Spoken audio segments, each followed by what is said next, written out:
Phew, it's really raining out there.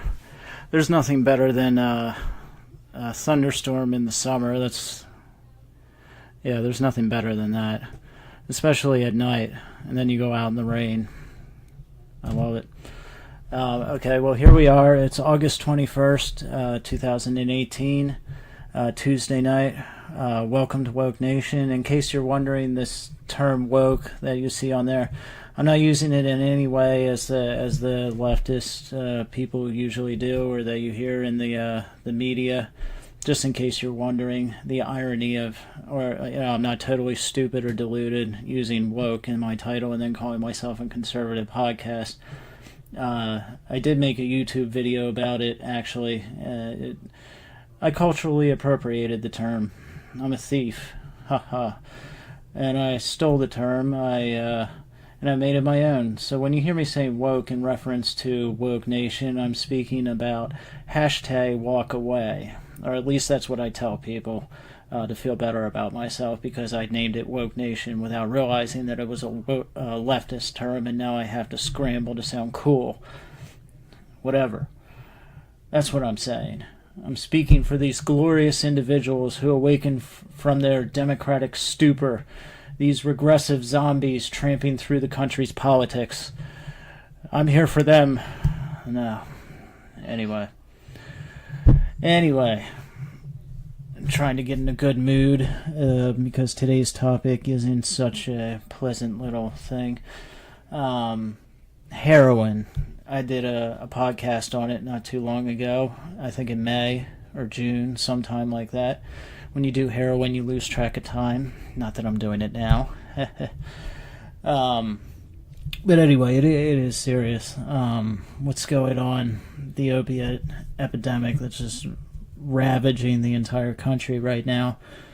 The body count continues. I moved out of my area a few years ago. I grew up in Landenberg, Pennsylvania, and I lived there for about 30 years. And it's a wonderful country, very scenic area. But the whole county, the whole area of Landenberg and the little town Avondale, West Grove, Kennett, just all around there is swamped by opiates. It's a plague, a national plague at this point. I don't generally listen to the media. We all know they're interested in sensationalizing the issues. They don't really care about actual stories or true narrative. So when I hear someone on ABC News blabbing on about how this opiate epidemic is at a level never before seen in American history, well, normally I laugh. However, I can't laugh anymore. It's very, very real. I can't get on Facebook today without seeing another friend or acquaintance who has overdosed or gone to jail or is back in rehab or has lost their child by child services, taken the kid away. Because they've been proven to be an unfit parent or failed the drug test that their PO has given them. But anyway, I get on Facebook about a week ago, or a couple days ago, and this time it was a girl. I won't put her name out there out of respect for her family, but my friends all know who she was, and if they're listening to this, they quite possibly might know who I'm talking about. She was maybe 2 years younger than me, so barely over 30, maybe 31 when she died. She died in July, and she had a young daughter. It is utterly tragic, no other word for it but tragic. I knew of her issues with heroin because I'd gone with her to Philly to get dope a couple of times. I didn't use, I hate the term use, but I didn't do any of that directly with her. I just went with her. I drove her because she didn't have a car of her own, so I took her up there. But I was just as bad as she was at that point, so it's not like I was just, doing a good deed. It was all about me. So I participated with her in her addiction, but at the time, like I said, I was just as bad as she was. I was thoroughly addicted. She lived at home with her parents. Honestly, I stayed away from her for the most part because she was renowned for beating people or, for cheating people out of their money to get drugs for herself. And I don't say that to disparage her either. I just mention it to tell you how low this drug can make you stoop. You will do things you swore you would never do. You will go places you swore you'd never go. all your nevers will become a sudden reality. One of my favorite writers growing up, and I still like him now, even though I won't really read him as much, William S. Burroughs, who was himself a notorious junkie throughout most of his adult life. And he often wrote of his experiences with addiction, and he famously called it the algebra of need. That's what he called addiction, the algebra of need. He wrote and spoke in interviews often what he called the face of total need. How when you see a junkie who is sick and just the face of total need, that's what addiction puts you in. You're looking at just the face of absolute need for the drug. And how, unless you've been addicted to heroin, you can't possibly know what it feels like to need dope with the addict's special need.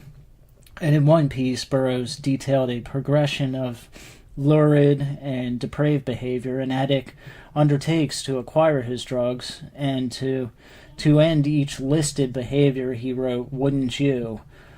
And the answer, of course, it's a rhetorical question. If you're a junkie, then yes, you would. And I remember one time I picked this girl who just passed away up. I forget where we were going, but I remember her dad came running out of the house. She got in my truck, and we were pulling out of the driveway, and she didn't say anything about, being in a fight with her parents or anything like that. I just remember she got in the truck. I think she wanted me to take her to go just be dropped off at her boyfriend's house, and they were going to go do whatever it is they were going to do after that. But I'll never forget her dad, running out of the house, because obviously by that point they were well aware of what she does when she leaves the house. They were well aware of her addiction issues, and by that point she had overdosed multiple times, and fortunately the hospital, the ambulance and the paramedics had been able to bring her back. But yeah, her dad came running out of the house, and by that point I was pulled out of the driveway, and he just comes running up to the truck and, trying to open the door handle, not in a mean way, not angry, not like pounding on the truck or anything, but just trying to get the door open. I don't remember if it was my door or her door. I don't remember, but she just kept saying, just drive. And I did. And but I never forgot that, because, and after that I really stayed away from her, just because it was too much at that point. Because even as warped as I was at the time, it is pretty disheartening, and kind of left me with a sick feeling in my stomach, just to know like I was the one that kind of like took her away like that. Even though, who knows what she did after I dropped her off. And she would have found a way to get there no matter what. Believe me, she had stolen her mom's car so many times by that point. But it was sobering even at the time. Just, to see him, obviously he cared so much. And, they were probably just looking at me as the devil. And her mom did tell me at one point to stay away, and I told her she was a Nazi and she had no right to tell me anything. And of course, if I could go back in time, I would slap myself across the face, believe me, because I understand it now. I know if my son had gotten himself addicted and his life was in obvious jeopardy, I not only chased trucks down, I'd yank the driver out of the truck and pummel him black and blue. God has placed a unique instinct, definitely within parents, to protect their children at all costs. And it's born within us as parents the moment, and we know that little guy or girl is growing inside their mother's womb. It's born within us as soon as we know that little guy or girl is growing inside their mother's womb. And it's a wonderful, beautiful thing, this instinct to protect one's family. God always knows best. But seeing friends constantly turning up dead on Facebook has started leaving me with a very helpless feeling. If anyone listening to this podcast is struggling with heroin or opiate addiction, the only thing I can say is get help now. definitely get help now. Don't wait till tomorrow, because I always laughed at people saying that, well, there may not be a tomorrow. And, at the time I thought I was invincible. And I'm sure everybody else did too. And so many of them are turning up dead. I didn't, by the grace of God, but that doesn't mean anything. It's just that, by the grace of God. And grace is, it's something unearned. So there's nothing about me that kept me alive. Trust me. It doesn't mean I'm anything special. My body is not any more resistant to an overdose than anybody else's. Yeah. But I would say, get into some treatment, some sort of treatment center, go to rehab. You don't have to like rehab or even agree with NA or AA. You can think all the recovery slogans and mottos are lame. I know I did. You can think that counselors are stupid or full of crap. I know I did. You can disagree with their methods for treatment. I know I did. And that's okay. On the one hand, that's your mind playing tricks on you. When you're addicted, your mind is a slave to the drug, and it will instinctively resist any effort to break that addiction. So just get into rehab and stay for at least the 30 days. Give yourself at least the 30 days. If you have a job, quit and go into treatment. You can always get another job. You'll never get another shot at life. God gives us one life and then eternity. After the 30 days, I would recommend, like I did, a couple months in a halfway house and another couple months in a recovery house, which is like a step down from the halfway houses. Are usually a little less strict and regulated than a rehab. You can go out, you can look for jobs, but you have to always come back to the house, and they don't let you have a cell phone and all that kind of stuff. And they really keep on you, like, time-wise. You have to be back at a certain time. You can't be gone very long. There's only one phone in the house, and everybody kind of shares it. You have a certain amount of time that you can be on there. They drug test you randomly, quite often. There were a couple times when I got drug tested twice in one day, and both of those days I never even left the house. So I don't know how they expected me to be using drugs when I never even left the halfway house. And then they tested me twice, so that's kind of crazy. Maybe they just thought I was reckless and dangerous. No, they didn't. They did that to everybody. I was nothing special. But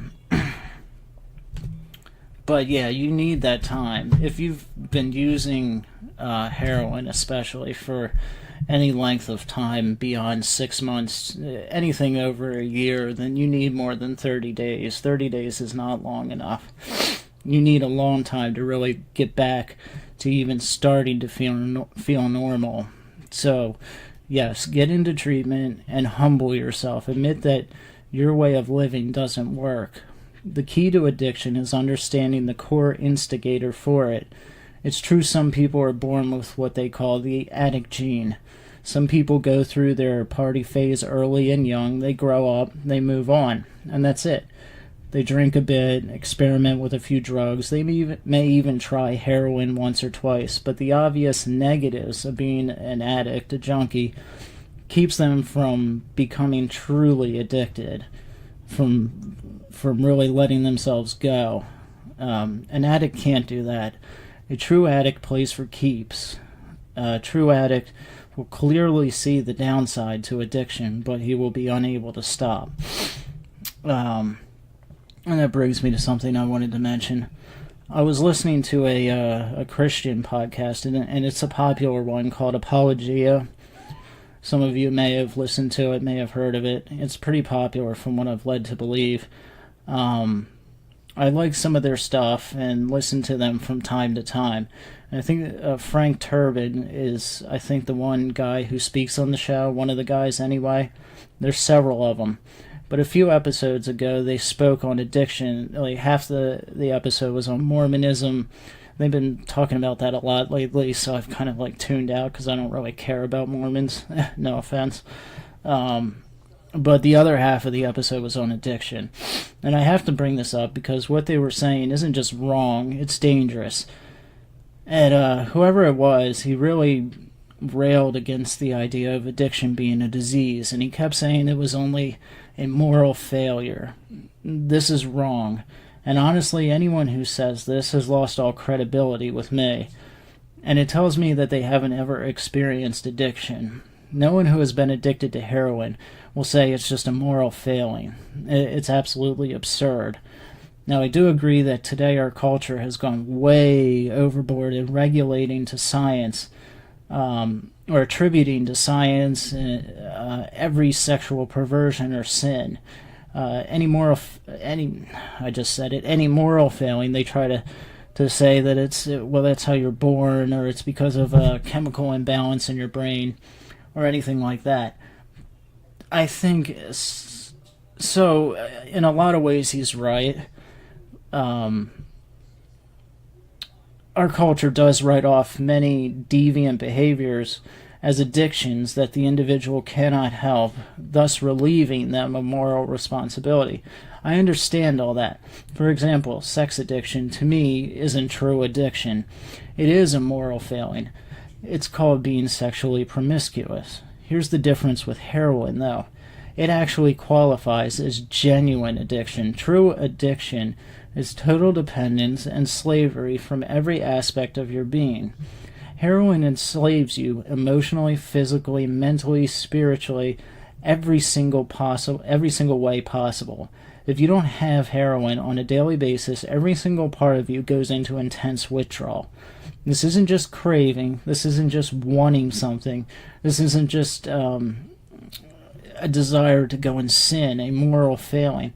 This is, although that's also part of it and part of the nightmare, this is total need. Heroin withdrawal is the closest thing to hell this side of death. This isn't a moral failing. It is total slavery. It's out of the addict's hands at that point. Most addicts want desperately to stop, but they physically can't. Not morally can't. Not they're just like in the way that you talk about a sin to slave, or a slave to sin. This is a physical. Your body cannot function without it. That is not a moral failing. A junkie cannot function or live without heroin. Sex addicts can live without sex. Gamblers, people who are addicted to gambling, to poker, to the slots, to the horse races, they can get up and eat breakfast and function without gambling. A junkie cannot even get out of bed without a shot of heroin. They may crave it, the gambler or the sex addict, they may want it, but they can function. They can live and eat and work and live life. A junkie cannot. Experiments have been done on animals, and this is widely known, where they've addicted to the animal to opiates, and I mean the results, the proof is in the pudding, as they say. Mice will ignore all of their God-given instincts for survival and run out from the cover of underneath a refrigerator or a cupboard and into the light and in the open in front of people. They know people are right there, something they would never normally do under any circumstances to get their fix. No, if you put the drug in whatever form out in the middle of the kitchen, they will run out there regardless of who's there, the lights all on, danger all around them. Never would they normally do this, and yet they will put themselves in total risk just for the drug itself. This isn't a moral failing. Animals are incapable of making moral decisions. Many addicts today are elderly people with genuine pain issues. Alright? They get prescribed Oxycontin or Percocets by doctors who don't explain the very real issue of dependence, and these elderly couples are getting addicted by the thousands. These are not moral failings. It is chemical and biological, 100%. The issue would sooner be corrected if people who knew nothing spoke a lot less. And again, I generally like that podcast, Apologia, but that one, I'll have to find out exactly who it was. I don't really want to, I'm not going to go after him online or something, ridiculous and childish like that. But it makes me mad when I hear somebody that has obviously no clue at all what they're talking about, weighing in on a subject that's that important today, and who's, is ruining and killing people left and right, and they're going to say stuff that's just so obviously stupid and unintelligent, and clearly they have no clue what they're talking about. I do want to say one thing, though. The root cause of the high prevalence of substance abuse in our culture is a moral issue in a sense. And I'm not contradicting myself here, so stay with me. People are seeking out these substances in large numbers because our culture, at its core, is morally bankrupt. There's no doubt about that. But there's a difference between saying that and saying addiction, the state of being addicted, is a moral failing. As if addicts are choosing addiction out of rebellion towards God, and if only they would repent, the state of being addicted would cease. That's not true. But it is true that we live in a culture that is obsessed with materialistic pursuits. We are obsessed with the physical, with fame and beauty. Young people today in large numbers truly think that getting money, getting rich, being sexually attractive and famous are the ideal pursuit. They're taught that will bring them happiness and fill the void within them that every human being without Christ has. We have lost our fear of God also in America, our respect for God. We've lost sight of what life really is. Life isn't the end-all. Eternity is. Life is a drop in the bucket compared to the time we will spend in eternity. It's not even a drop in the bucket. The Bible is clear that this world is merely a preparation for where we will spend eternity, either in God's presence in heaven or outside His presence, which is hell. And I one thing, I'm not going to get into it because it doesn't. Well, the Bible isn't.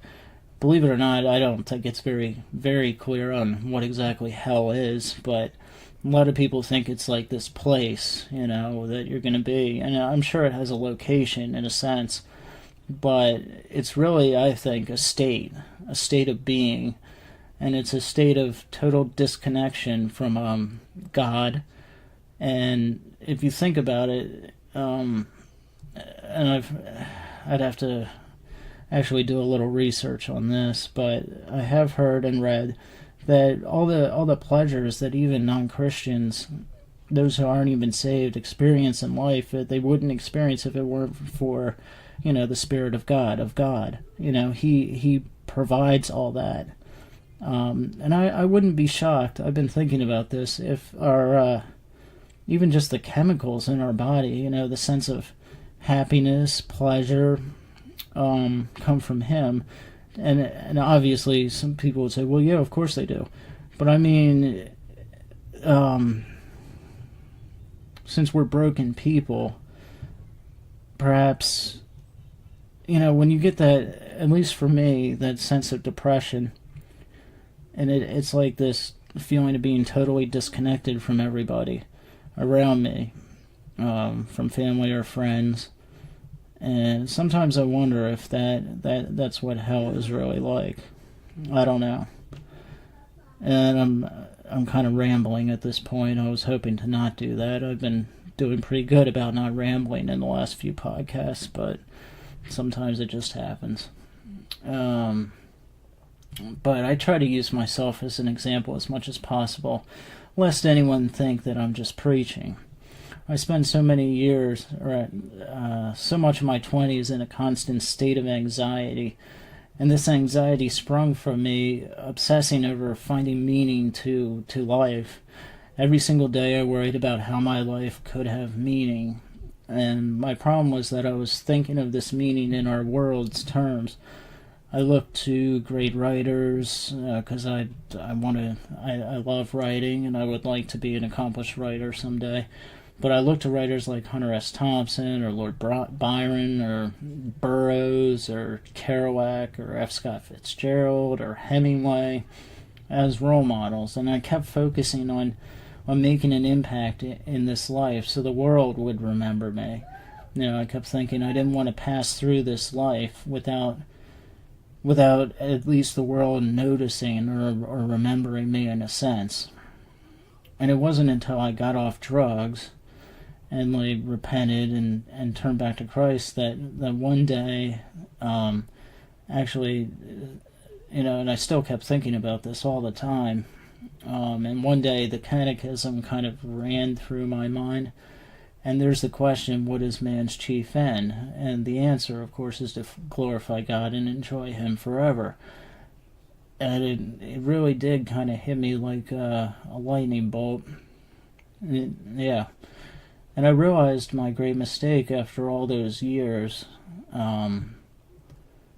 really, to glorify God and enjoy Him forever. That's our whole point. Our point is not to be obsessed and be chasing after things like fame. If you remember, I think it was Percy Bysshe Shelley, who was the husband of Mary Shelley, who wrote Frankenstein. I believe it was him that wrote the poem Ozymandias, which is of course about the look on my works, ye mighty, and despair. But it's a broken facade in the middle of the desert, completely forgotten by people. This once powerful ruler obviously sculpted this image of himself to be feared and worshipped and admired by everybody, and not so many years later it's completely forgotten and covered by sand in the middle of the desert, and his kingdom is gone. So it's pretty sobering if you really think about it, that nothing ever lasts here on this earth because it was never meant to. Even if you do achieve some sort of impact, and good for you. But don't think that that's all there is, and don't think it'll last beyond tomorrow. This world is short, and it's cheap, and it's broken. And addiction is just one way we use to try and fill that void this world leaves in us. Nothing here on earth will fill that void, that's for sure. And I think it's pretty obvious. We're finding that out brutally as a culture. Having removed the fear that we used to have as a country of God, and I mean in a sense of respect. And Europe is finding it out too, in a very hard way. They threw the baby out with the bathwater as far as like their Judeo-Christian heritage, their past. That's what made them into the civilization they are now. It's what gave them meaning and direction and purpose. And they threw all that out for secularism. I can never say that word. And we're doing that here in America. This leftist PC culture, SJW bullcrap that is just swamping over everything.